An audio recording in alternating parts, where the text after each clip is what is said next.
The fallacy of the runaway train happens because the train doesn't know when to stop. It reaches its station and carries on beyond it.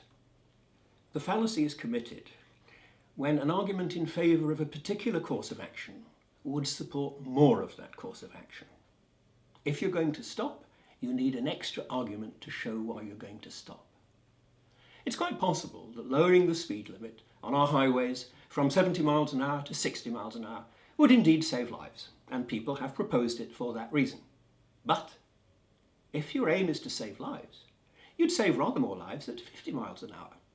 Indeed, you'd save more still at 40. The runaway train keeps on going until it finally hits the buffers at the one speed calculated to save the maximum number of lives, 0 miles an hour. Now, if you're going to say stop at 60, we need extra reason why you should stop. Otherwise, we're on a runaway train.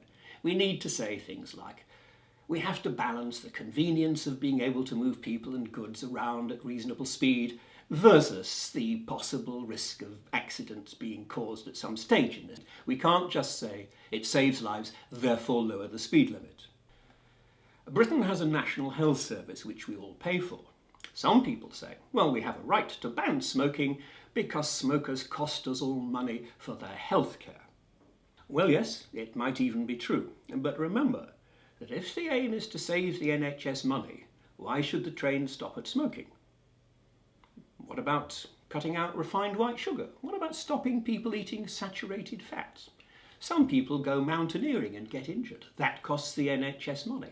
Now, if we're going to stop the train at smoking, why don't we go on to those other stations? Why don't we say we're perfectly entitled to regulate all behaviour that costs the NHS more money? Yes, just think of what the world would be like if that was our ruling principle. People, including many very cultured people, say the state should subsidise opera because operatic productions would be far too costly to be mounted without receiving taxpayer funds. Well, it might even be true. It doesn't seem to be true in some other countries, but it might be true for Britain. But then why should the train stop at opera?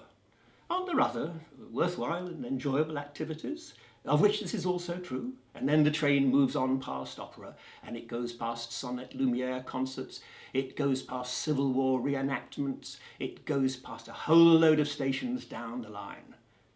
Unless you say opera is distinctive and unique, and we want opera and only opera, and we're going to stop the runaway train there, we need to know why.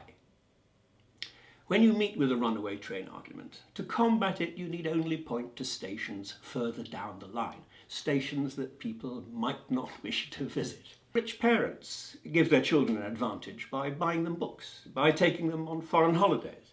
If we're going to stop rich parents giving their children an advantage, which station is the train to stop at? When using the fallacy yourself, very simply urge a station that everyone would want to stop at, a very reasonable one, and only when you've reached that station point out that the argument you're using justifies the train continuing to other stations further down the line that people might find a whole lot less desirable. Madsen Pirie showing once more that if you know your fallacies, you can win every argument.